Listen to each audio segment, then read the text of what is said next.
Today we're giving away one of the best tripods we've ever laid our hands on, the Sachtler Flowtech 75. Make sure you stick around to the end for more about that. Hey guys, Adam Frimmer here from DIYPhotography.net. 6 weeks ago we took this tripod down to the Dead Sea and we had the bright idea of sticking it in the most corrosive water in the planet. When we took it out, we gave it a good rinse, looked at it, and it looked pretty good. It also performed like new. But a month and a half later, did these devastating waters leave their mark on the tripod? Let's dive in. The first thing we want to check is the head.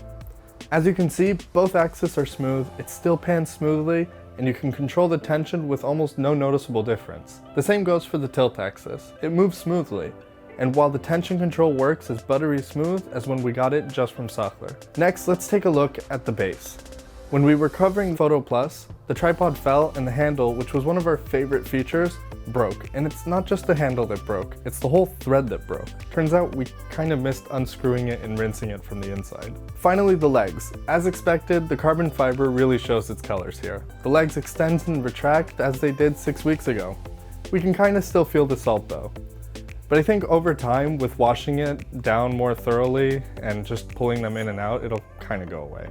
If there's anything you guys want to see a little bit more closely, just hit us up in the comments section below. While testing, we also learned that the tripod was one of the oldest Flowtechs in the market, and it has a serial number of 0004.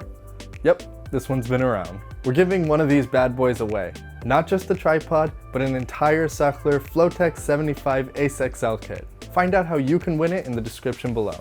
That's it guys. If you like this video, make sure you hit like and subscribe. If you have any questions, make sure you leave those in the comments below. I'm Adam Frimmer from DIYPhotography.net, and I'll see you in the next video.